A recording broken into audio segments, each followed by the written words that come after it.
Welcome to this week's edition of the ACEP Capital Minute.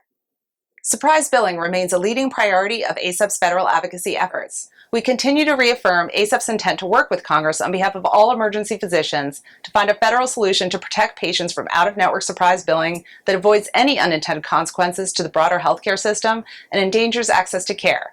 Our message continues to emphasize the need for an independent dispute resolution process, and we encourage co-sponsors of our preferred legislation, H.R. 3502, in order to demonstrate growing support for this process among members of Congress. There has been a lot of media attention on the surprise billing debate and the various stakeholders involved recently. That's why it's critical that Congress hear directly from physicians like you. We anticipate legislative activity on surprise billing to pick up when Congress returns from recess later this month, so we encourage all of you to reach out to your legislator using the link at the bottom of your screen. Recently, the House Judiciary Committee held 2 hearings regarding firearms violence and safety issues. As a cornerstone of its longstanding efforts to address firearm safety and injury prevention, ACEP continues to advocate for how more research into firearms injuries affects patients and the healthcare system. ACEP has recently also expressed support for 2 bills in Congress to help reduce firearms violence. H.R. 8, the Bipartisan Background Checks Act, requires background checks to cover all firearms transactions with certain reasonable exceptions. H.R. 1236, the Extreme Risk Protection Order Act, would help states implement red flag laws to provide family members and law enforcement with the ability to remove firearms from individuals who may pose a risk to themselves or others.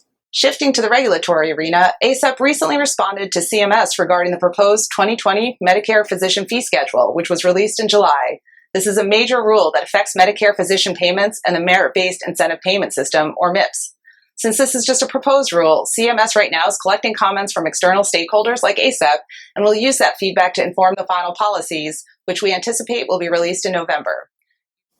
After a long wait, the HHS Secretary responded this week to ACEP's proposed alternative payment model, the Acute Unscheduled Care Model, or AUCM, as we like to call it, saying that it could be incorporated into one of the models currently under development at CMS's Innovation Center. The only alternative payment model to put emergency physicians in the driver's seat, once implemented, the AUCM could allow emergency physicians to be eligible for up to a 5% Medicare payment bonus. Keep in mind that these, along with various other issues, may be impacted by the House's impeachment inquiry against President Trump, which was announced last week and is underway even as Congress is in its 2-week recess. It's a rapidly evolving story, so we'll be sure to have further updates for you in the next Capital Minute.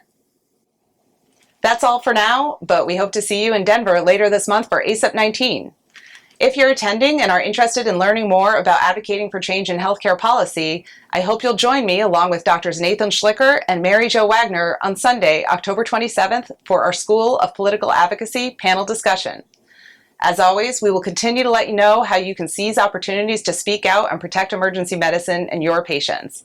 Thanks for joining us. I'm Laura Wister.